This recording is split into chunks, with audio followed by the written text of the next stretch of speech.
most important thing to understand is the reason you can't be bothered to make the right decision is because the phone is zapping you of the dopamine molecule that enables you to make it. So if you're some time away from the dopamine, suddenly getting yourself to go for the run and eat the right food is actually easy because our brains are designed to go for the runs and eat the food. They just need enough dopamine to do so. Honestly, you've blown me away. Some are going to have a beautiful life where they do it, and some are going to get really stuck in a challenging world. This is scary. Scary, but definitely there's a solution. So step one is, hi, I'm TJ Power and I'm in great company. TJ Power. TJ Power, a neuroscientist. UK's biggest neuroscientist. So neuroscientist, Sunday Times bestseller, The Dose Effect. The data is just so clear that our brain, when we overuse a smartphone, is actually beginning to shrink. Alcohol and phones, if you were to put someone in a brain scanner, whether it was alcohol or phones, it would look exactly the same. Holy shit, man. Porn is like completely destroying the male brain. Like men are becoming weaker because of porn, like less capacity to chase their dream. Man, we are drowning at the moment in all of this. As humanity goes through this merge with machine, I just really want to help us hold on to what makes us human. When you change the phone addiction, your whole life transforms. Relationship, work, health, exercise, everything transforms. I'm so excited to implicate some of these in my life.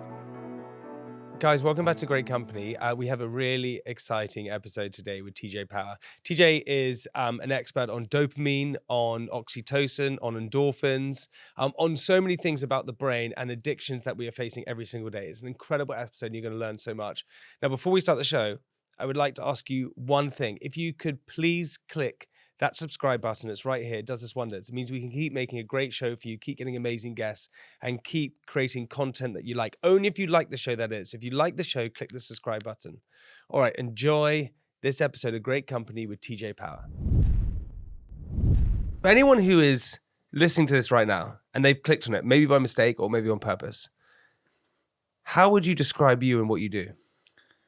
Yeah, I effectively provide modern humans that are struggling with the intensity and overwhelm of technology and work and money and how challenging the modern world is to navigate, with a very clear game plan as to how to chill your brain back out, get you feeling connected in your relationships, calm, energetic and healthy. It's a great answer. You were telling me, how many talks have you done the past year? In the last year, about 200. I've done like 600 over the last 3 years, and it's super fun. People seem to enjoy learning about this stuff. I love delivering it. Are you tired at the moment? Are you all right? I am all right in this moment. I go through waves where I do get quite tired, but I'm having to live the kind of lifestyle I'm suggesting in order to manage it myself effectively around good relationship with my phone and all these different aspects. Yeah, because I suppose that's the thing, right? Which is when I find when we get tired and exhausted, that's when bad habits start to seep back in. 100%. Because it's much easier to do the bad habits than it's to do the good habits. Yeah, and you require a certain amount of dopamine in your brain to make smart decisions effectively. So if you get completely run out and exhausted of dopamine, and we can speak into how that operates, then eventually it's like, I can't resist my phone. I can't resist the sugar, the booze, whatever it might be. What is tiredness? Do you know what it is? What is it lacking? When we get tired, what is that about? Because people don't really understand tiredness, do they? Or sleep, or... Is that fair for me to say, or am I talking nonsense? I think people feel it, but maybe don't necessarily know, like, biochemically what's happening in their system. It's really your nervous system running on overdrive for too long. Like, you know how fast life can feel from when we wake up. It's like bang, bang, bang, bang, bang, all day, all day. And our bodies aren't designed for that. For hundreds of thousands of years, they used to spend time in the daytime just like lying on the grass, looking up at the sky, chilling out. And now we just run on overdrive and our heart effectively wears itself out. And then we get very tired. But we're living longer. Yeah, we are living longer. There's like an element, obviously medicine plays a big part in that. They didn't have medicine, but our ancestors didn't live to like 30 years old like we're kind of led to believe. They actually, a lot of them lived to like 80s, 90s. It's just that the life expectancy was really low in childbirth. So we used to lose a lot of babies at like 1 year old. So it's cut the number in half. Whoa. But there are a lot of people that used to live a very long time back So it's in the not day. about, so life expectancy was only, that's why it got brought down because of childbirth. So people died in childbirth, their babies died early. Yeah, the infant mortality rate was super high because obviously giving birth is a dangerous process. And for a baby, like, they actually had physical danger, animals and all that kind of stuff in their environments. So it then cuts the number in half. But if you watch shows on, like there's a show called Primal Survivor, and he goes and visits different tribes that are still in the world today. And there's loads of old people cruising around. They're pretty fit as well. Sounds ideal. Where did you grow up? I grew up in Farnham in Surrey. It's like an hour or so away from here. And what were you like as a kid? Were you inquisitive? Were you healthy? Wasn't healthy, kind of inquisitive. I really just didn't connect with the whole school thing at all. I was just a nightmare, moved schools lots and really struggled with authority as a kid and thought of myself as like a really dumb person until I was about a few years ago. I actually started to maybe try and change that belief, to be honest. Like I've always thought of myself as an idiot. And then at 18, 19, found psychology and finally found something that actually connected for me. It's funny how that happens. I had the same thing. That as a kid, like I for so long, I just thought I was naughty and dumb. Yeah. Because I wasn't good at school. I was great at sport, but I wasn't not good in not good at working, not good at lessons, not good at education. And I was a troublemaker. Yes. And so then that sort of, when that narrative sticks with you and you just constantly, it's on repeat in your mind. So then you just think you're a bad kid. It was pretty fun though. At the time, I enjoyed it. I just wasn't very good at the grades thing. But at the having fun with my friends thing, I was good at that. There's something that I read that you said you lost 5 friends. Yeah, I lost, it was actually 5 people in my family over the course of 5 years from like 16 to 21. And that was just a nightmare. Like at 16, you got no idea what to do with that sort of information. And what happened? Initially, the first person I lost was when I was 16. My cousin passed away. She was like 27. So she was super young, got like a really rare cancer. And that was just hell to go through. My whole family really crumbled around that. It's just so hard, especially when someone's really young. Yeah. And then over the next few years, we had uncles pass away and just like people very close to us pass away. And I used to not be able to cope with it at all, the emotion. I was just like, what do I do with this? How do you grieve? Like I couldn't comprehend it at that age. So I'd basically just get super, super drunk because I was like, let's get super drunk. And then I'd do that thing where you like cry when you're drunk. And that would be like a nightmare because I'd get super like deep when I was drinking. And a lot of people resonate with that. Yeah. When you cover up with alcohol and then you wake up the next day having had that emotional spurge. Yeah. And you're like, why have I done that? Like I didn't really, oh no. And it's like towards the end of the night when it's not as like good vibes and stuff. So I did that for years and years. And then that just got me super into like quick dopamine, as I describe it, like all the smoking and partying and alcohol. I just went as hard as you possibly can down that drugs. Yeah, I went everything you can do to have a lot of fun. That's where I went. Wow, because you were just covering up everything. Yeah, and I was describing like how we were as kids. Like I also just wanted to have a lot of fun. So there was an element of just like I want to have loads of fun, be social, like have loads of friends. But then there was also an element of like loads of shit buzzing through my head that was just like so much easier just to like smoke and ignore it or whatever it might be. Do you know what's funny is like I'm relating to so much of this, and I know so many people listening right now will be relating to it. When I remember when, man, as a kid, anything that was exciting, I loved it. To begin, it was like climbing to the top of the tree, like with the chance that I might fall off. That was exciting. Mm-hmm. Then when I first drank a Bacardi Breezer. And I felt like this, man, like the first time I drank alcohol, and I read the statistic, right, which is like loads of alcoholics actually start drinking from an earlier age because I remember when I first drank alcohol, I couldn't believe this nectar existed. Yes. Couldn't believe it did this to my brain and it made me feel this exciting. Same. And then I remember the first porn mag that was like passed around at school, and I remember seeing this pornographic magazine and being like so excited about that. And then it was like girls, that was so exciting, and kissing and this, and it was always chasing that dopamine the whole time. Wherever that dopamine was, I wanted it. Yeah, because it just fed me. And there are some brains that are just more inclined to chase the dopamine. You have some brains that naturally produce a little bit less dopamine as your baseline, like the natural amount of production. And it means when you engage with something like porn or sugar or booze or drugs, the difference with where your dopamine goes is greater. So more dopamine floods your brain. So it's like, holy shit, this is the real deal. And then if you have that from super young, like I remember seeing porn like so young, probably 9-10 years old or something. I just watched porn for the first time. Where were you watching it? I think I remember, like, as ridiculous as this is, like Googling, because my brain was so young, Googling on my mum's computer a teacher that I fancied, her name with like the word boobs or something, thinking that my brain would be able to find that person on the internet, because obviously I was like a 9-year-old kid. And then suddenly I was like, whoa, there's a whole world on the internet that I had no idea. I didn't even know what sex was. And then suddenly you're like 9-10 years old. And this is what I feel so worried about. That was whatever, 17 years ago or something. Whereas now kids can get it like even younger and stuff with the phones. There were no smartphones then. So I worry for the young people because it wasn't necessarily great for my brain. So how do you get yourself out of that? Out of the whole thing of just addiction to anything, or specifically dating, or Well, I suppose I want to start here first. Is how did you get yourself out of it? I had a moment at a festival when I was about 22 years old where I went super hard as you can go. And then it was still quite early in the evening, probably like 10 o'clock, and I was really not feeling good. I kind of just like almost became conscious after 3 hours of really not knowing what the hell was going on. And it was like 10 p.m. And I remember thinking like, shit, I've got to leave this festival. I'm going to have to just like walk back. And it was like a 45-minute walk back or something to where we lived. Yeah. And I just remember on that walk thinking, wow, like I'm really not going to have a very good life if I just like nail this for the next few years. Because I was leaving university at this point, and I knew based on like my schooling that getting a job wasn't really going to be like the path for me because I just wouldn't do that well in that environment. So then I was like, so I've got to find a way to like make money and build a career.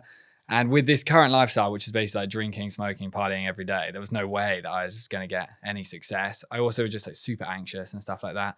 And then that night, I remember sitting in bed. It was like 11 o'clock. I remember making a smoothie. I never used to do things like that. And I remember sitting there with a smoothie like, oh, that's probably what healthy people do.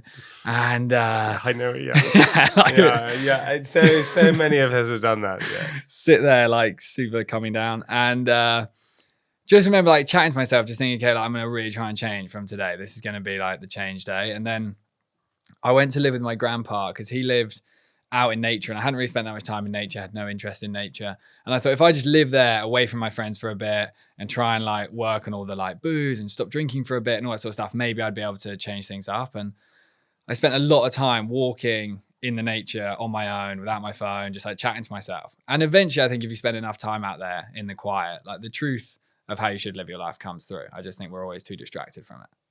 That's a really great hack. Yeah, because you can almost think of these brain chemicals as like friends within our system that are trying to guide us all the time just towards our optimal life. And they've been doing that for hundreds of thousands of years, just guiding us towards the food and the shelter and the connection and the sex and the caregiving, the birth, everything.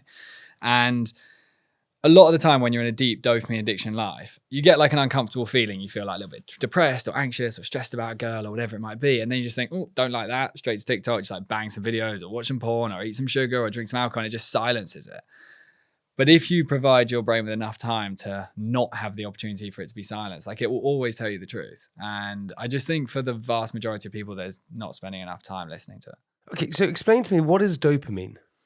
It's effectively this chemical that lives within us just to motivate us towards doing hard things. So for our ancestors, they had to hunt and make fires and build shelter, and they needed this chemical that made doing that a desirable activity and then something that was really rewarding. So if you found food or you built the shelter or the fire finally lit and it was like, yes, okay. And they got this dopamine hit.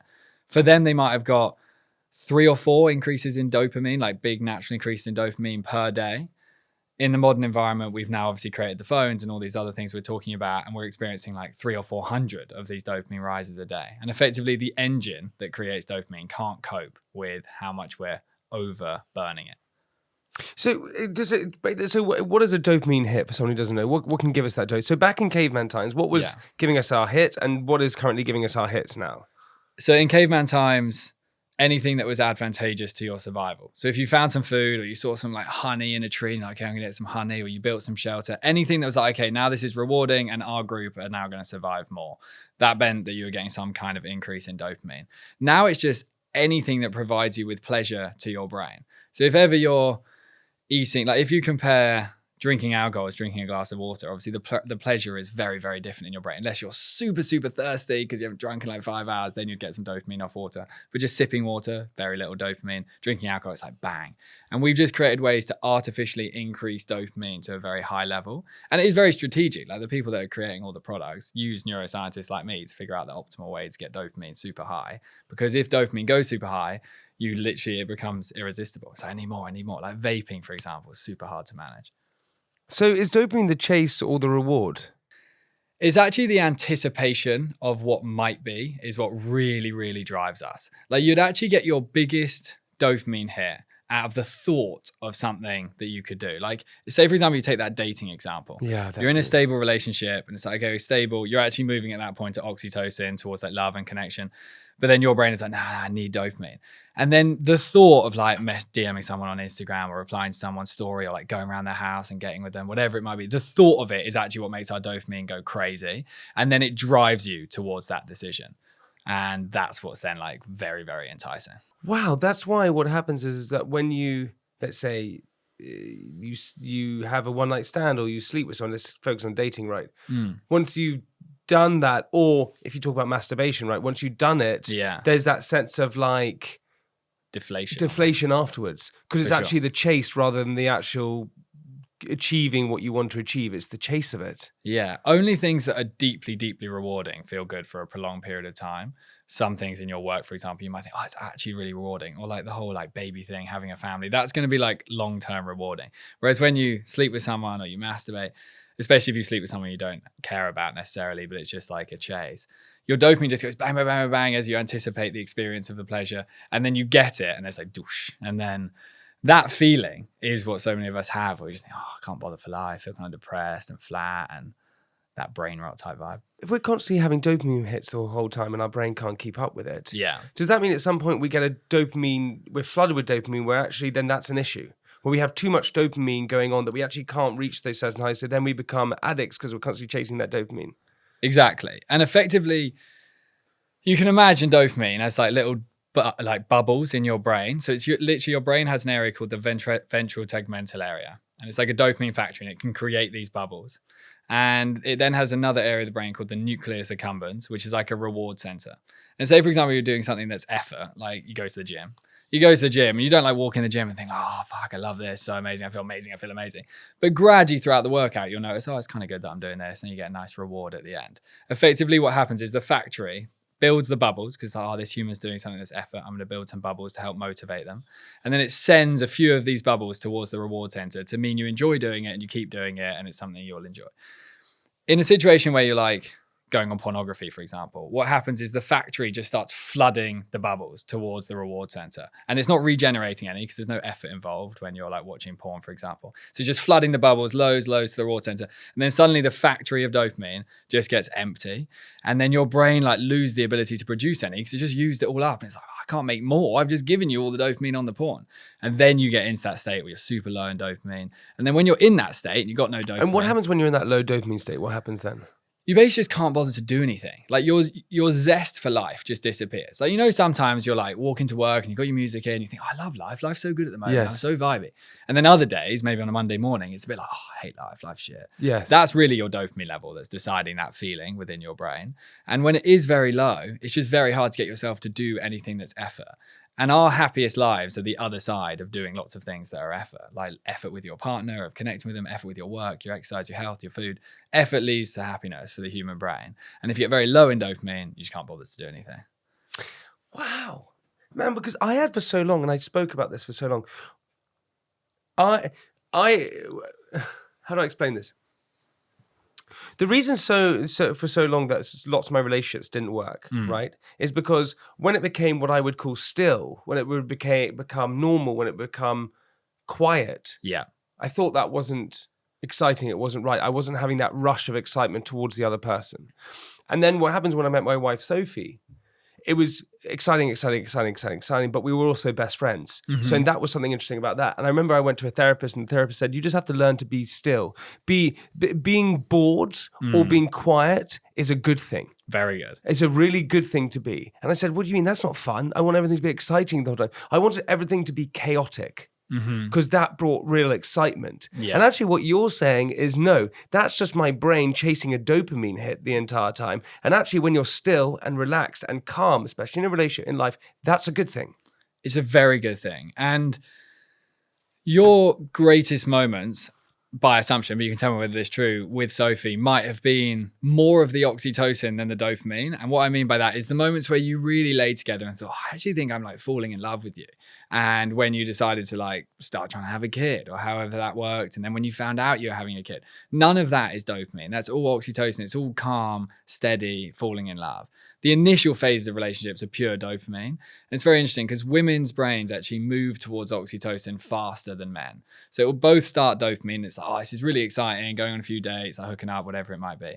A woman's brain naturally, because of the whole childbirth process, they have more oxytocin in their system, will begin to move towards like deeper connection, calmer, steadier, quite fast. And a male brain, especially a male brain that's quite hyperactive, will then get really stuck in the dopamine. Then there's this imbalance between like a steady person that's like, oh, I quite like just like chilling out on the sofa, like watching a movie, cuddling. And then there's like, we need more, we need loads of fun. And the more you can move towards oxytocin being the priority, the calmer your brain begins to become. Holy shit, man. Yeah. So the dopamine part of our brain is tricking us. So when we're craving something, desiring something, when we need that thrill or that chaoticness, that's just our dopamine level saying, no, we know that's good. When I'm hungry and or whatever, and I reach out for sugar, that's because I just want a quick hit. Yeah.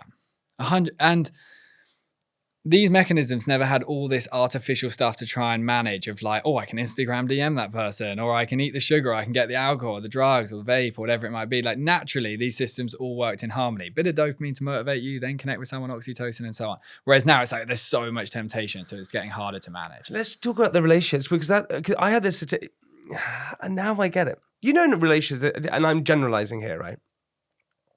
But I feel like men and women, as you said, are different in relationships. Mm-hmm.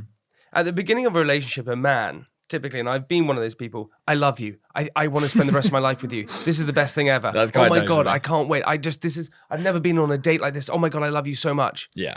And I've been in situations when the partner, the woman, has been like, hang on a second, whoa, relax. And then what happens is because the man is in you're dopamine all the time. Yeah. And then what happens is that dopamine naturally becomes less and less and less because the excitement of being in this brand new relationship, kissing, having sex, whatever it is, goes off because you're not being hit with the same dopamine hit. For sure. And then what happens is the oxytocin comes in for women, and that's why women then start to fall in love. Mm-hmm. And that's when the man goes, well, hang on a second, I'm not in love. And he said, well, hang on a second, you were in love here. So that's when the confusion happens. Can you explain that? In that initial phase, you weren't actually in love right at the beginning. It wasn't like I'm falling in love with you nice and like calm. It was like, I love you. You're the best. I can't wait to spend our lives together. Let's travel the world and like go on boats and like do loads of fun, exciting stuff. That's all dopamine just driving excitement. And the words of love aren't necessarily real at that point. It's just the excitement of what might be. It's like, wow, imagine this is the girl. Imagine I'm going to fall in love with her. And for the woman, they might be slightly more cautious. They're programmed to be a little bit more cautious with men because men are programmed to just like hunt. Women are programmed to make very smart selections so they can have good like caregivers for their families and babies. Like women are programmed to be much smarter decision makers than men with that kind of thing. So you're effectively going against each other. Like one is going, no way is he in love yet, so I'm going to ignore that for now, and begins moving towards oxytocin slowly. And you just break your dopamine system and it desensitizes effectively in a very similar way to if you keep taking drugs, they stop working as well. The exact same thing happens if you just like keep getting too excited about relationships. You just like burn out that desire for them. And a relationship works extremely well when a man begins to realize that oxytocin is something that is important. And there's a huge shift that happens then. And I imagine at the point you're in your relationship now, oxytocin is a priority for both of you. Not necessarily that terminology, but slower, calmer, grateful, loving connection where you contribute to each other and you're very thoughtful to one another. That's really what the male and female brain wants in the long term. But someone listening to this right now, right? Yeah. Who is constantly going into relationships and they're constantly failing because they find them boring or unexciting. And the initial phase of the relationship is the best thing in the world. How does someone break that cycle? I think going on less dates is probably step number one. Less frequency is important. Like the dating apps have obviously made it insanely frequent, and Instagram DM has made it insanely frequent. So it's just like burning the excitement of dating in itself. So I'd definitely slow down the frequency, and I'd be very selective over who you choose to even bother to go on a date with. Purely, really, of course, on attraction. Attraction is important, but based on similar values, because oxytocin and love is really based on value alignment within a relationship. And if you make your selections on whether you're going to go on dates with people and continue to date someone purely based on, does it seem like our values and what we want for our lives and our futures and our families are connected, then that's a good person to pursue. If it's just someone you think is cool or popular or hot or rich, none of those things are necessarily going to fulfill you long term. So less frequent dating and more focus on alignment of values would be the key. So values is the key to a successful relationship. 100%, because eventually all the excitement and the sex, it just does begin to reduce. Like you can still have a great sex life long term, but it's not going to be that like super crazy bit at the beginning because the dopamine just begins to cool down for both of you. And then it's like, do we want to have a similar life, do similar activities, raise kids in a similar way? That's the stuff that's actually going to lead to a long-term successful one. And ultimately, as a human, all we're looking to experience is love. We think we're looking to experience dopamine. We think all we want is to get rich and have the house and the car and the perfect kitchen and all these things that our brains transfixed on because of Instagram. But in reality, everything you get, your brain just goes more. It never is going to find satisfaction in that because dopamine is designed to never fill us up so that hunter-gatherers always kept chasing for more, better hunting, better shelter, better fires. And that's what brought us here. All we're really looking for that actually slows us down is oxytocin and love, families, contributions to our parents, good relationships with our friends, good contribution to our partners. How do you keep the dopamine up in a long-term relationship? You continue to have novelty is really important. Novelty is great for dopamine. Explain that. So that's just new experiences together. So if, for example, you decided, oh, we've never gone on a big hike in Richmond Park, that would be a novel experience. Maybe you've done that a million times. So then it wouldn't be a novel experience. But you really want to just continue to create new adventures together, effectively. Wow. That would be the key to maintaining dopamine because dopamine loves new, and that's why it loves Instagram because it's like new stuff. And when you tell someone something really exciting on Instagram, like when you shared about your baby, to everyone's brain, it's like, wow, new thing. And then it's really exciting to people because it's novelty. And in a relationship, it's really just important to maintain novelty and not let the relationship get boring. And do you know what? And the reason why we're not having sex in relationships is because we're constantly getting dopamine hits from our phone, from other places. And so we don't need that extra hit when we're with each other. The reason why people are having sex in bed at night is because you would finish your day of work, which was long and laborious, come home, eat your food, chat with each other, and then have connection, hold each other's hands, and then have sex. Definitely. Everything else is distracting us from having sex because it's all much easier because the act of sex is effort. It is effort. So much more effort than watching porn. And Fuck. Georgia and I did this challenge the other day that went really viral on Instagram. We called it Meals, Bedroom, Bathroom, where we had to, for 7 days, try and not look at a screen when we're eating meals, when we're in the bedroom, when we're in the bathroom. And you discover it's actually really hard to do this. To always eat just like either together or looking out a window is hard. To never take it to the bathroom is hard because it's boring to sit there now. Wow. And then in the bedroom, it was like actually challenging to get into bed and be like, okay, now you just got to lie here. And what we discovered, and I didn't put this bit in the video, but I can share it now, is you lie there, you talk, you chat about your day, and eventually you just get bored of chatting away. And boredom's fine. And then you get bored enough where you just start having sex with each other because you're like, oh, what should we do? Because we've got nothing to do in bed. And then you just start, and our sex life transformed by just getting the screens out of our bed because your brain then looks for natural dopamine rather than getting it artificially in the device. I want to focus just quickly on porn for a second. 100%. How bad is porn for us? Porn is like, top 3 worst things in the world right now. Like in terms of our brain, and if porn got deleted overnight, we would see a tremendous change in society. Get out of here. A massive change in society because it's completely destroying the male brain. Like men are becoming weaker because of porn, like less capacity to like chase their dreams and like do good things with their life and contribute to their family. So it's like really just zapping you of the one thing that gives you the willpower to do anything good. And just let me just go on that, because what happens is, let me just try and explain, let me see if what I think it is and then correct me. Definitely. Is because that drive comes from that dopamine. For sure. So when you drive for success or family, when you go out to hunt, right, that's that dopamine. Because once you get it, great, you get it. Yeah. Because porn is so accessible, you go on, you watch porn, you masturbate, you climax, done. That's it. Then you're depleted, you don't want to do anything again. You use up all of that resource that gave you the will to do anything. So like when you wake up in the morning, you've got to do stuff. You've got to work hard to build a good life. That's just how humanity works. And if you, the night before, have watched a load of porn, you're going to wake up with very small amounts of that chemical sitting in your brain. So then the chance of you actually doing anything that's effort is much lower. And there's huge variation even in masturbation with porn versus without porn, because porn itself has that whole novelty element that I explained earlier. And especially as you get more into porn, you start watching more weird stuff because your brain is like, how do I get the dopamine? How do I get the dopamine? And you're like watching Instagram one day, and then you get the thought of, oh, I could watch porn. And then that like what might be thing that we talked about earlier, the anticipation thing, is like, wow, I'm going to go on porn. And then you start scrolling it, and your dopamine is just going completely mental. Then you finish and your dopamine just plummets super, super hard.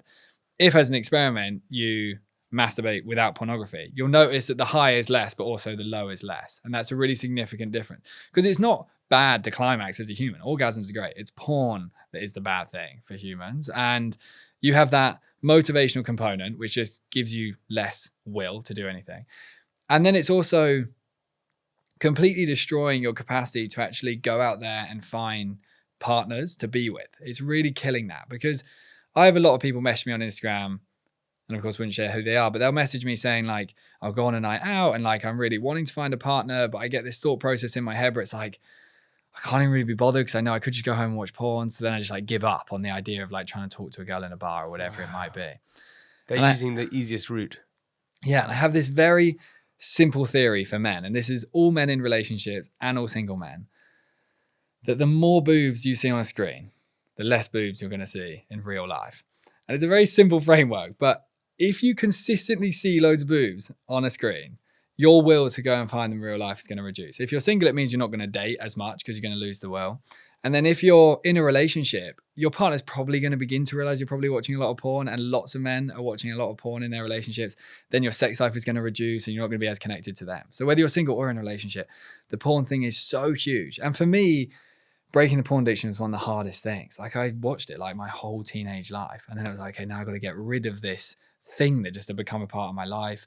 Porn is also very different to other addictions because it's so private. So secretive. Like if you start like really drinking like hard. Yeah. If you start drinking hard, smoking hard, eating really bad, like people begin to notice. Like you're right. You're like always drunk. Whereas porn is like super silent. So it's very hard to get rid of it, but doable. How did you break it? I initially thought of it from a will drive perspective. Like I wanted to build a good career. I really wanted a nice life and a nice home and a good job and all that sort of stuff. And I thought, this is just completely killing my desire to do anything that's hard. So that was like an initial motive. Okay, I'm going to try and have less of it. And that was a similar motive to why I wanted to drink less alcohol, for example. It's like I wanted more motivation as a human. And I always knew when I was motivated, my mental health was just much better because I was making smarter decisions. Then I started to try and think of it as like not nice activity. Like I started to create a framework in my mind of like really observing what I was observing and trying to like step out of the like real dopamine hit and thinking like, this is a bit weird. Like it's a bit rank. You change it from pleasure to pain. Yeah. Almost change it. You change it. That's how you do. You change your brain. When you think something's pleasure, you go, no, that's not pleasure. It's bad for me. And you swap it around. Yeah. 100%. And especially after you finish, I'd be like, oh, that's a bit rank actually. Like I've done this. And so that began, and this was honestly, it took me like 5 years to quit porn. It's really not easy to quit it. And I found other things a lot easier. And then ultimately what worked, once I realized the motivation thing, started to think it was a bit gross. Then when I became connected to my new partner, Georgia, like start of last year, I talked to her quite a bit about it. And also because I talk about porn on Instagram, she has to start like dating someone that looks like some like weird porn addict. So for her, it's like, okay. And I'm not some weird porn addict. I'm just like every single guy in the whole world effectively. And we had this headline in the Times this month, this year, where it was like neuroscientist porn addict. And it was like my face right at the front of the Times. I thought, oh, great. That's such a nice thing to be known for. I've had worse titles, don't worry. But this was my worst. And I talked to her about it. And she actually described to me that it wouldn't be nice for her that I was watching porn. And I'd never really thought about that from a woman's perspective. She was like, you watching loads of like naked girls have sex, like isn't actually a very nice thing for me. And she described to me, and this might not be the common perspective, that she sees it as like a cheating type activity. She was like, you watching other girls have sex, like isn't you being deeply immersed in this relationship. That's you being curious about other women.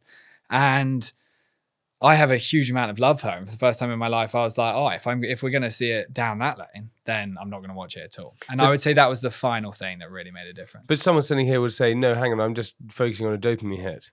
I mean, in the relationship, maybe someone's in a relationship right now where the partner doesn't want to have sex or doesn't want to engage for whatever reason. And so then the partner's thinking, well, hang on a second, what am I meant to do? I'm just going to go and watch porn.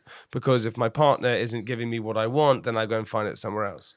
And I would argue they're not giving you what you want because you're watching porn. It's like a spin round situation. And a lot of the time, like that a woman particularly wouldn't want to connect and have sex and be intimate is because their oxytocin satisfaction in the relationship is so low.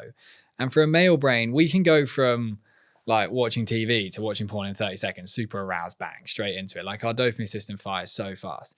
Whereas for the female brain, you see in the research that it's like there's a warm-up period for them to decide that intimacy is something they desire in that moment. There's cuddling on the sofa, there's kissing, there's holding hands, there's like lying next to each other in bed. And there's this big warm-up period. And if we lie in bed together, choosing dopamine, aka scrolling our phones, just like bang, bang, bang, bang, wear our dopamine system out, and then finish, and then turn over to a partner and like have sex with me, she's gonna be like, what are you talking about? Like, you haven't done anything to get me to a point where I would like that. So then you're gonna think, oh, my girlfriend's so annoying, I need to go watch porn. But there's like a pre-process that's required for the brain. If porn is one of the top worst things for us, what are the two other things? The phone is 100% number one. Definitely the phone is number one. It's really important humanity learns to manage the phone. The only time that mental health changed in our society is the advent of the phone. We were fine before the phones, and we had the alcohol and the sugar. Talk to me about the data around that. The data is just so clear that our brain, when we overuse a smartphone, is actually beginning to shrink in key areas. There are specific regions of our brain. You have a component in psychology and neuroscience called gray matter, which is like the volume of certain areas. And then you have different areas, like an area called the insula and the temporal cortex and the hippocampus. These kind of things are responsible for our ability to regulate emotions, to make good decisions, to be able to memorize things. These areas, for the first time in human history, are literally devolving. They're getting smaller because of mass consumption of low value content on our phones is just burning our brains to pieces. And then suddenly our ability to manage our emotions, make good decisions in our life is plummeting. And then suddenly our mental health is declining a lot. And the insane, like addictive scroll the short video feed, that is definitely number one. Like if that just is, that's when we all started feeling really bad, is when that thing got invented in COVID. When the short video feed came, humans started to struggle because it just depletes the molecule in us that makes us feel like good and motivated for life. And when you change the phone addiction, your whole life transforms. Relationship, work, health, exercise, everything transforms because it's just killing our desire to do the things that we know we need to do. This is scary. Scary, but definitely there's a solution. So talk to me about the solution. What do we do? Because, it's really important to preface that because I don't think humanity is screwed by any sense. Like, I think we now have the greatest opportunity to be the happiest and healthiest and most connected we've ever been because we have abundance in terms of we can get to nature and we can exercise and we can eat food. Even if you're in a central city, you can get to parks. So we have abundance of the things that are important for a human. But unfortunately, we're choosing all the bad things. Whereas if you live in a world where you can use all these like things like a phone to enable you to like work and make money and stay connected and things like that, but you focus on lots of the healthy stuff, humans can thrive. In terms of breaking the phone addiction, you have to like win back control over the phone because currently a lot of people will feel like it's almost out of their control, their compulsive checking of it. Like the amount of times you just pointlessly check your phone, even though there's absolutely no purpose for it, because you're just like little dopamine hit, very similar to hitting a vape. It's basically identical in the brain. So you have to win back control. And when our brain wakes up is when it's like time to win the beginning of the day. Like if, for example, you did an experiment where for the next 7 days you woke up and you drank a glass of red wine every day. Obviously you would drink a lot of red wine that week. Like I'm sure at some point in your life you drank alcohol in the morning and you know how that day goes. Because alcohol then just like, boom, drives me towards the behavior. Alcohol and phones, if you were to put someone in a brain scanner, you wouldn't even know which one they were doing. Whether it was alcohol or phones, it would look exactly the same. Get out of here. And when we wake up and go on the phone, the brain's like, oh, nice. This is where I'm going to get dopamine today. So then it just like primes us all day to continue the obsessive checking. So if in the morning we wake up and even if we manage to beat it for 5 minutes and we like, and then we build this up, then it's like, okay, so now I'm starting to be in control of this device. And then a big shift can begin to come. And we take people all the time from 8 hours a day on their phone to like 2 hours a day based on the set of decisions we can go through. So people are listening right now. Yeah. Right? Firstly, listening is a good thing. So podcasts are a good thing. They are. They're slower dopamine. Slower dopamine. So dude, put your phone down right now watching this and listen to this rather than watching this. Get off your phone right now. Definitely do that. Yeah. What practically can our listeners do to get past this, to help them with it? So step one is you don't charge your phone on your bedside table anymore. You start either charging it at the end of your bed, just so there's some tiny distance, and you work on a journey whereby in the future it doesn't charge in your bedroom. And you can gradually get there. All the excuses of alarms and emergency calls, you can buy an alarm for £2 and ask yourself how many of those emergency calls you're actually answering in the night. They're never happening. If people have an emergency, they call the ambulance. So that initial bit is just try and get the phone out. And there are important caveats here because people then say, oh, I need sound at night to fall asleep because like we've got really uncomfortable with the thoughts in our mind. You'd be better off having an iPad in your bedroom that plays a podcast that you listen to go to sleep than scrolling before bed and WhatsApping and Snapchat. And all that Like kind of Great stuff. Company. Yeah. Great Company would be the perfect one. After you've listened to Great Company and fallen asleep, had the best sleep of your life after the best conversation you've ever heard, you then wake up in the morning and you've got to do something that's effort for your brain. So your brain starts to learn the effortful path is better than the easy path because there's that simple phrase where it's like easy choices, hard life. Hard choices, easy life. And if you make the hard choice when you wake up and you go and brush your teeth, splash cold water on your face and you make your bed, it's going to take you like a few minutes. Your brain is like, okay, I'm on the hunt now for healthy dopamine. I'm not going to live inside my phone all day. Then throughout your day, you have to find a way to break the compulsive checking of opening Instagram or TikTok or Facebook, whatever it is your app. Instagram is probably the one. Because the compulsive checking, they're like, oh, just a quick hit is what is burning our brain to pieces. So you need to create some kind of framework in your mind called social media moments, where these are going to be moments you commit to and you never break as to when you're going to go on social media. It's hard. Super hard. There are a lot of screen time blocking apps that could help you. Opal is amazing. I use Opal's Opal. good. There's a really good one called Roots, and you could download these apps and you could put it so it only gives you a certain amount of parameters. Like my Instagram will only let me open it 3 times a day. So something like that is really good. Definitely not going on Instagram before 10 a.m. is super important so that you have the morning. It's like, okay, I'm going to do effort. Like, I posted about the having a baby yesterday on Instagram at like 3 p.m. And then my brain as a dopamine addict could literally get obsessed, read comments, read the likes, and completely take away from the fact it's actually beautiful having a baby and just get obsessed with dopamine.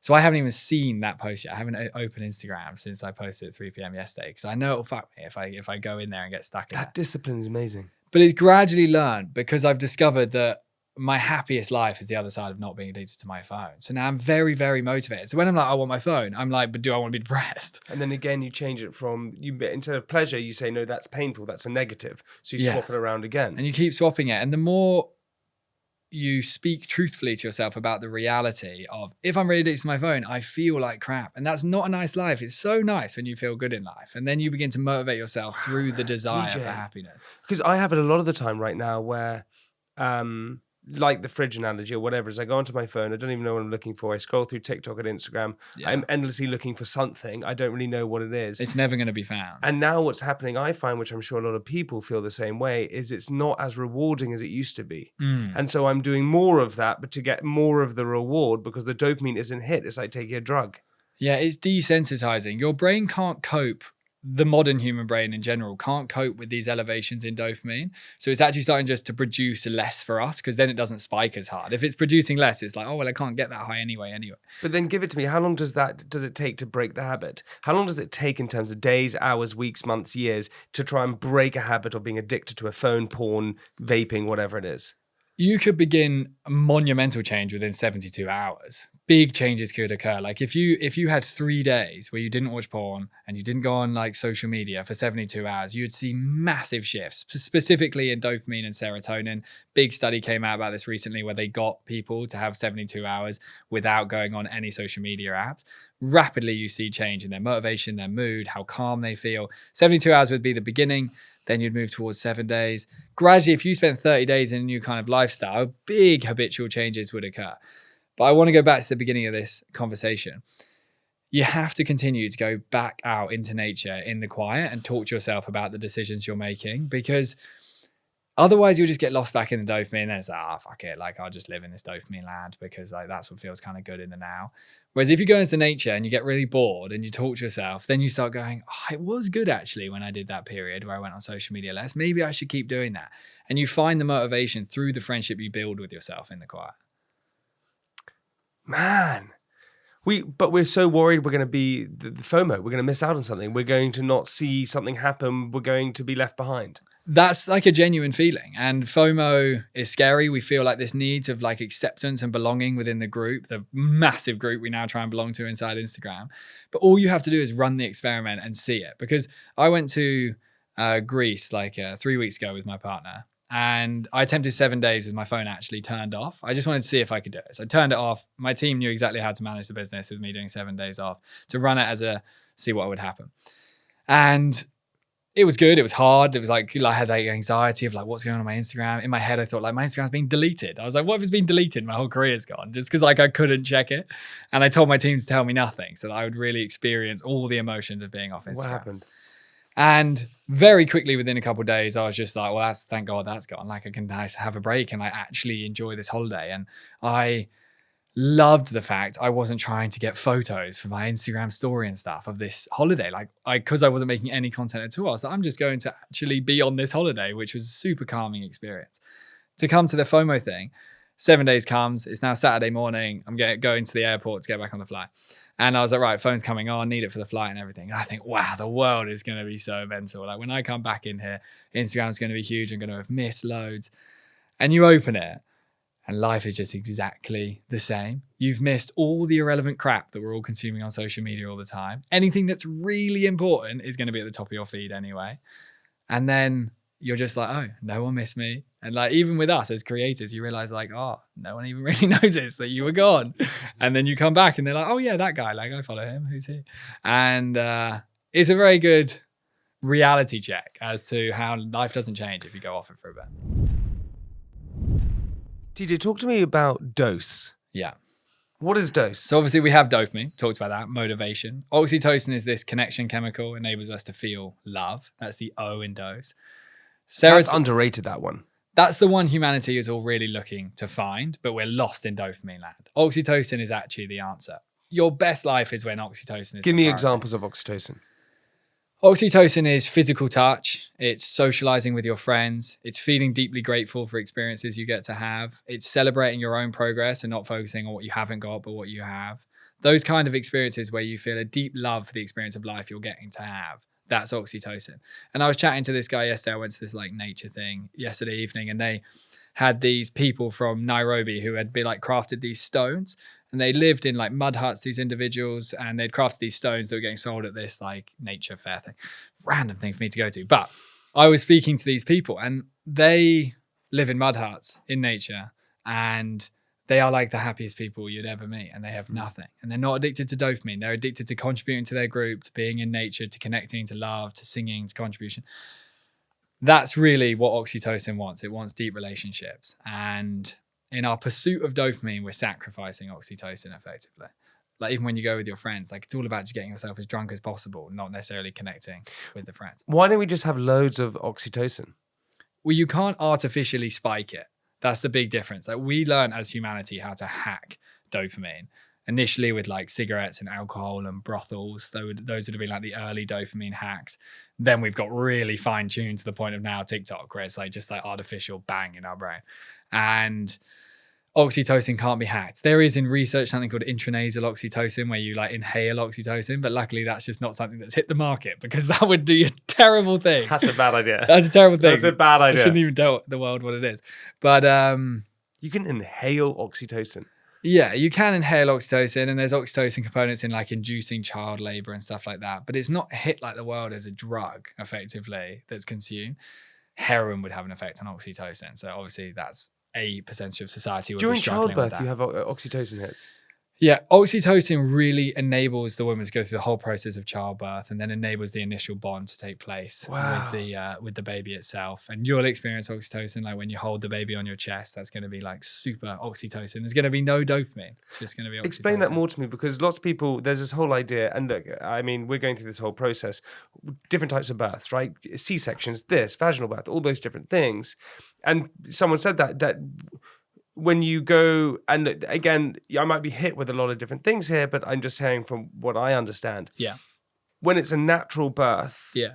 that's when oxytocin really hits in. Is that fair to say or no? Yeah, oxytocin enables us to cope with pain. So it will really help that process of giving birth naturally. Like totally, like if something is not going to plan, like a cesarean might be what you have to do. But the world, like the human brain and body loves nature to run its course effectively. And there's also a huge component when you give birth naturally where we as a human have a microbiome, all these bacteria that live within us that really impact the serotonin chemical that we can come to, the S in dose. When you get given birth to naturally, a huge amount of microbiome stuff goes into your body as you exit the vagina effectively. And that's actually really good for a baby to experience ingesting all that. So, but that's not to say like if you had to do a cesarean, that's just part of life. Like that's okay. But it would be cool. Why does oxytocin get released? Where does it come from? When you're touching skin to skin, what happens? Effectively, it's within your brain and it enables you to care for the thing that you're making contact with. If you had no oxytocin in your brain when that baby is born, you'd feel nothing for it. You'd just be like, oh, there's a baby there. There's a baby there. Yeah. And that's why you potentially can't connect with other kids. I find it sometimes where I can't connect with another baby because I go, well, that's just a baby. Yeah, for sure. So that's an element. There's also something to really understand here, though, about dopamine and having a baby, because it's good for you to prepare your brain for this and your partner, which is postnatal depression is a real thing where you don't feel good when you have a baby. And it can happen for women, of course, but then men can also have a bit of a dip. Our dopamine system works a lot on expectation reality. And what I mean by that is, say, for example, your birthday was coming up and you said to yourself, this is going to be the best birthday of my life. Can't wait for it. All my friends are coming. Oh my God, this is going to be the best birthday ever. And then it was just like a pretty good birthday. Even though it was a pretty good birthday, because you expected so much, the dopamine is actually lower than the reality of what you were wanting. So your dopamine actually crashes. So your pretty good birthday becomes shit in your head because you had too much expectation. With a baby, and this is what Georgia and I are really preparing us for, just in case this is the case, you can create this massive anticipation in your mind as like, when I have that baby, I'm going to feel love like I've never felt before, like all these sentences. And like, Georgia's going to be so bonded to it and we're going to be so connected. And I'm just going to feel such a deep connection with this baby. And then sometimes, similar to how relationships work, relationships take a little bit of time to form and bond. And if, particularly with a woman's brain, if it goes in with hyper expectation that this baby's going to change their life and then doesn't deliver, their brain can dip and not feel too good. So it's actually quite good to go in quite steady. Like, this is going to be a beautiful time, but it might take time for us to really enjoy this process and feel a deep connection. And if you go in with low expectations, your mental health is going to be much, much better. That's such great advice. Yeah. What's going on with hangxiety? Hangxiety is that message from these chemicals that are our friends saying this really did not make your gut feel very good. Serotonin, the third chemical in this dose thing, is predominantly built in your gut. 90% of it is generated in your gut, literally in your intestinal lining. Your body has the capacity to stitch together these little serotonin molecules. You then have a very clever system called your vagus nerve. It's one of your 12 cranial nerves that connects your brain and body together. And if there's a good abundance of serotonin in the gut, it sends a message to the brain. It's like, oh, nice, we've got serotonin in there. We feel nice and steady and calm. And the opposite, if there's not much serotonin. When the booze comes in, we obviously get this massive dopamine here. It's like, yeah, alcohol. Then it comes down into the gut and the gut's like, holy shit, what is all this? So this is going to be hard for me to process this, to detoxify it from the liver. And it begins making that the priority, and serotonin just plummets because like, we don't have any time to build serotonin in here right now. We got to try and get this alcohol out of us. And to the gut, it's like poison that it's got to try and get through. And when the serotonin dips hard, the vagus nerve then sends a message to the brain and we start going, oh, I'm so anxious. I don't know why I'm so anxious. And that's anxiety. TJ, you're blowing my mind. So serotonin is the S of dose. Is the S. Is serotonin that gut feeling that we have? Yeah, definitely. It's very interconnected with that gut feeling. Gut feeling is interesting. Gut feeling is also connected to our hearts. But gut feeling I sometimes don't think is true. Okay. And I'll tell you why. Yeah. Okay. Because if you're going through an anxious period, if you're feeling doubt in your mind, if you've been drinking too much, living a life of too much dopamine the whole time, your body's going to be able to skew. It's not producing enough serotonin. So you're going, the gut feeling doesn't quite work. And I've had that occasionally where my gut has gone, I'm not sure that's right. And then I've actually gone and done it. And it's been actually really great. Yeah, I would say... Am I wrong? If the gut isn't functioning because you've just done a lot of damage to it, your gut feeling should just be, don't listen to my gut, because it's not actually going to work. That's what I was doing. Work very well at the moment. A good thing to do with your... It's really the difference between the brain and the body. Like, you can think of oxytocin, serotonin as quite like heart, body, gut, these things that are within us that like are really intuitive and wise. And dopamine's more like the playful psycho in our brain that's like, give me loads of fun. When you have to make big decisions, it's really important to just ask yourself, like, what does my heart want in this situation? And then what does my brain want? And what you'll notice is the answers are often quite different.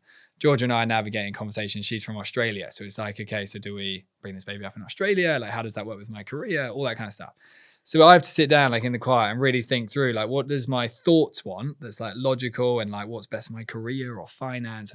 And then what does my heart want for Georgia and this baby? And if in any situation you navigate, whether you're dating someone and you're wondering whether you like them, for example, if you say to yourself, what does my heart want? It will give you a much more truthful answer. Yeah, great way. Man, that's so good. Because also life is about discipline. Yeah. You have to be disciplined. And that moment of like having that moment of quietness to make a decision is discipline. Not going on your phone is discipline. Not vaping is discipline. Not looking at porn is discipline. You just got to be disciplined in those areas. That doesn't mean removing fun. It just means being disciplined. And I think the best discipline in life comes from actually a place of love, not from being hard on yourself. Man, sit in the quiet. Yes. Like when I So try and true. force myself to not go on my phone through like hard discipline, I almost get annoyed at it and I like want to fight it. Yeah. Whereas when I don't go on my phone from a loving place of like, that will actually be a kind thing to do for myself, because then I won't feel like anxious or depressed and I'll work well and be happy with my day. If a decision comes from love, it just seems to be much easier to listen to. So what is serotonin? It's this molecule that effectively is here to just steady our nervous system. We've got this nervous system that either lives in sympathetic nervous system, like stress, fight, or it lives in parasympathetic nervous system where it's nice and calm. And naturally, as hunter-gatherers, it was perfectly balanced, like a bit of sympathetic when you were like running and hunting and stuff, and then sit by the fire and chill and dance and sing and laugh. Goes into calm, parasympathetic. And serotonin really helps with that balance. Nowadays, we are just sympathetic overdrive. Like we live in cities and we wake up and it's like bang, bang, bang, bang. And our serotonin system just gets like disregarded effectively. Your serotonin wants you to take a nice healthy picnic to nature with some friends and lie on the grass and chat and listen to music. That's what your serotonin wants. Whereas our dopamine wants us to like get rich and famous and successful and make loads of money and like chase success. So they're very different experiences.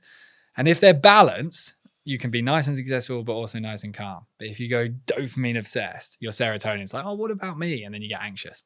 What is so interesting, man, is like how you said to me before that we spent 3,000 years as cavemen. 300,000. 300,000 years as cavemen living this life of balancing serotonin with dopamine and oxytocin, all these different things. And in our current state, we've lived about 30 years with these screens. Yeah, 30 years ago, we start to really change things. Like even our grandparents, whilst they weren't living like hunter-gatherers, their life was still way more effort. Everything was more effort. Washing, Effort cleaning. is good. Effort is so good. We literally survived outside for 300,000 years. You can't imagine the effort of like scratching a rock together for 5 hours to make one tiny bit of fire to survive a cold night. Like, you can't imagine the effort we used to put into life.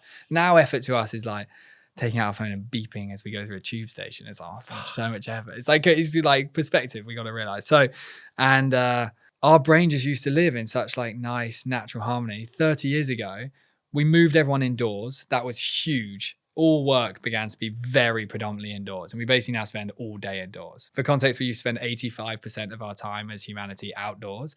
We now spend 7% of our time outdoors. So we've just like completely killed our relationship with the outdoors. So we live indoors, our diet has changed, and we're on our computers and technology all the time. And that's not good for our brain chemistry. And I don't want to say this from the view of like, oh, we're all screwed. There's a nice life where you can balance these things out. But you have to reprioritize the outdoors, reprioritize getting off the screens, reprioritize how you eat, what you eat, that kind of thing. How do we up our serotonin in 2025? Definitely step one is going out into natural environments without screens and without headphones. And we're now afraid of the quiet. Like, you know, when you go outside for a walk without the headphones, it's like, oh my God, like what are all these voices in my mind? Outside, in the quiet, listening to your mind, even if it's a little bit anxiety inducing at first, everyone that we recommend does this, immediately begins to see by the end of the walk, they're like, oh, I'm actually a little bit more chilled out. So nature is step one. Gut health is a humongous component. There's this whole ultra processed food thing that's obviously now massive. And when we eat nice natural foods, we build an abundance of serotonin in the gut. And then the final one is our sleep. And the biggest thing with sleep is there's this concept now called revenge bedtime procrastination, which is where you know you should be going to sleep and everything inside you is saying go to sleep, but you feel like this almost need to fight that reality because you deserve the long scroll that you're currently doing. I think we all do that. We all do that. And like beginning to realize that the nicest thing you can do to yourself at night and the best thing you can do is just like letting yourself go to sleep. Teach you how simple. Nature, yeah, stillness, good diet, sleep. It's very basic. And it's like, oh, well, the mental health is easy. But unfortunately, we need to go back to the basics. It's very important. Of dose, what is the E? E is endorphins. Endorphins effectively help us manage intense stress and frustration in our minds. We all have those moments where we think, life's really annoying and I feel really stressed or overwhelmed or frustrated. And people experience emotions differently. Some go towards stress, some get angry at annoying situations. For humanity, throughout that period of time, for hundreds of thousands of years, we didn't get stressed by what's called micro stresses now, like lots of little things niggling at us. We just got stressed by things like a bear chasing you would be really stressful, starving to death, super stressful. When we were extremely stressed, one thing would always happen, and that would be intense physical movement. We'd have to run, fight, climb, hide, whatever it was. In that moment of intense physical movement, when we were under stress, endorphins then flood our brain and body and take all the stress out of our mind so that we can be laser focused on surviving that situation. So we're not like running away like, oh my God, a bear's going to eat me, which is like bang into survival mode. And nowadays we get very stressed at little things on email and work. And effectively we sit dead still. So we just swallow it into our body and our body never gets the opportunity to release it. And from a brain chemistry point of view, the key is understanding that when you're stressed, you need to physically get it out of you through whatever kind of movement or activity we can describe it. Where do our endorphins come from? They're both within the brain and the bloodstream. So they're in both. And they love hard things for the body specifically. Exercise. Like the dopamine system likes effort, even if it's reading a book. But endorphins love hard exercise. They love stretching and yoga. They love Cold water. The cold water, hot water thing is interesting, or like cold versus hot, because if you're in a really deflated mood, cold water is going to activate the dopamine and give you motivation to do stuff. If you're on the opposite scale and you've been doing so much that you're actually burnt out and physically exhausted and mentally exhausted, heat from like saunas and baths and steam rooms is actually going to activate the endorphins and de-stress you and calm you back down. So you want to use cold and hot strategically. Like if you're burning hard in your career, cold water is actually not necessarily super advantageous to you because you're already doing so much. Cold water is very useful if you're just like chilling, doing nothing. But if you're going super hard at the moment, you want baths and saunas and steam rooms. That's joy for everyone to realize you don't have to do the cold water. Yeah, you don't have to do that. I'd much prefer to sit in the sauna. Yeah. But then you just have to be honest with yourself. Like if you are having a really lazy period and you're like, okay, I need some oomph, the cold is needed. So upping your endorphins helps you deal with stress better. Much, much better. And we think the answer to stress, and there's truth in it, is just about calming down, like going on a walk and stuff like that. And that's really good. Serotonin is really good. It is going to help. But first, we've got to get it out of us. Like it literally sits within our system. Like for example, you see kids with iPads, and that's something that would be good for you to consider how you're going to approach that world because you want your kid to thrive. And the problem is now is the intensity of the modern world and having like double working families, mom and dad both working. It's like people are exhausted. So like tech isn't easy out. But when a kid, for example, is on an iPad, this comes back to the endorphins. Sometimes you take the iPad away and the kid literally physically goes crazy. Like there's like videos and stuff where kids go nuts, like hitting things. And the reason is because they're like chasing dopamine as if their brain is out there in the wild, like running after their friends or whatever it might be. That's what their brain thinks they're doing when they're inside the iPad because it's like chasing dopamine in the iPad. But they're not simultaneously releasing the endorphins to de-stress them back down whilst they're chasing the dopamine. So suddenly they're chasing dopamine. Mum says iPad's gone. The kid goes mental. But it's because they've got no endorphins to cope with the stress and the anger that's coming through their system. And if you struggle with intense stress and anger, you always need to think, shit, I've been super stressed or pissed off today. I've got to get this out of me through running, climbing, gym, weights, Pilates, yoga, cycling, swimming, anything that's just like, get this shit out of me is really important. Cheetah, what do you want to achieve in life? Why are you doing all this? Because this is a battle. Like I'm sitting here right with you right now. Yeah. And I'm loving every single second of it. Thanks. I'm so excited to implicate some of these in my life. I'm going to get off this podcast right now and phone my wife and say either she's got to meet you. Okay. She's got to listen to or see all of your work. Yeah. Or she's got to just trust me and this is what we're going to go and do. Yeah. And I promise you that will be better. But I want to change my life. I want to make myself, but I believe because I'm, in my 30s now, I've done all of what you're saying, all of that dopamine. I'm a dopamine addict. I've done all of that and it hasn't made me incredibly happy. And so I know all that other stuff will. What are you trying to achieve in life? Because it's a battle. It is an immense battle, and I think about this all the time. Like I'm very ambitious and like hope to have a good dent on a very complicated problem. But to put it really simply, we have been a pure natural species for a very, very long time. And throughout our lifetime, we're seeing, and we're already observing now, a significant merge with technology. And that really is going to scale up when it's like augmented reality glasses and Neuralink head brain chips and that whole world. And I'm studying it very carefully to understand exactly what's to come for us. And effectively, as humanity goes through this merge with machine, I just really want to help us hold on to what makes us human. And if I can really inspire lots of young people, lots of adults to just make sure we remember all the things that brought us up until this point, I think we'll manage this merge with technology a hell of a lot better. Because you have your books and you have everything. Yeah. So someone who's listening to this right now, Yeah. and you've said loads of things that you do, where should they go and find everything that they need to know about you and all your stuff and everything that you're doing? Because, man, people are going to be running to it right now. Because we're crying out for this help. We need to make smart decisions. Man, we are crying out because we are drowning at the moment in all of this. I would I've written a book called The Dose Effect. And it takes you on this journey of 20 actions, 5 in each chemical, and it progressively helps you integrate this stuff. It's also written for people that don't even necessarily love reading, because reading's quite hard now. And it's just very easy to journey through, and it'll create huge change within 30 days as to how you're approaching your life. And then I share content on Instagram at TJ Power.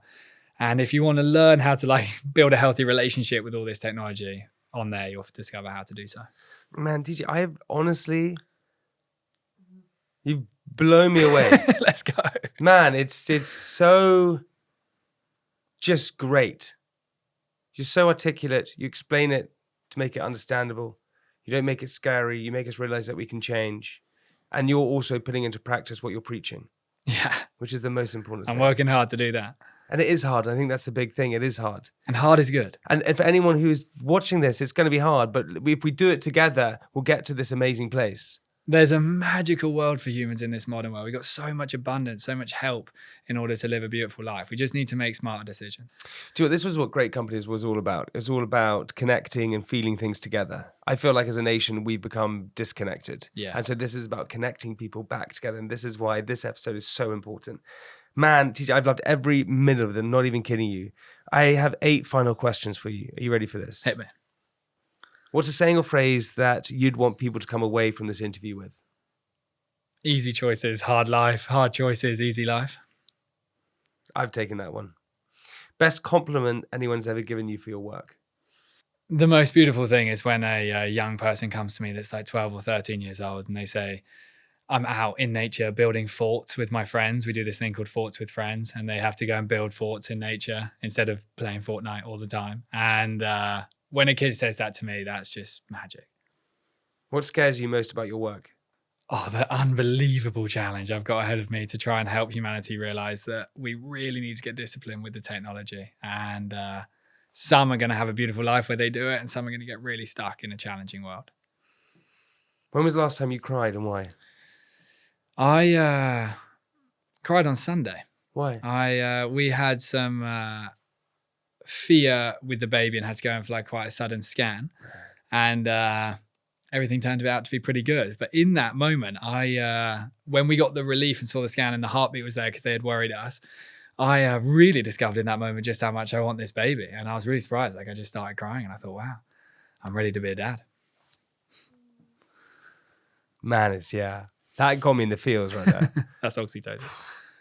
It means a lot. Yeah. And you just want your partner to be okay. Yeah, you just want them to be safe. And I was worried about what she might journey through. And I have that all, like, I didn't even talk about that with Soph. I have that every day with her. yeah, And you just have to stay strong all the time. definitely. And you want to be like a machine. And all day up until we saw the heartbeat, I was just like a machine. Like, this is going to be all good. Don't worry. Like, we're all okay. But then once I had the relief that everything was okay, I was like, fuck, thank God. It's going to be okay, man. I promise you. Yeah. It's going to be amazing, dude. Definitely. What's something you can't let go of? My phone. Same. I can't like that. I kind of wish I could just completely let go of it, but I have to keep it in my life.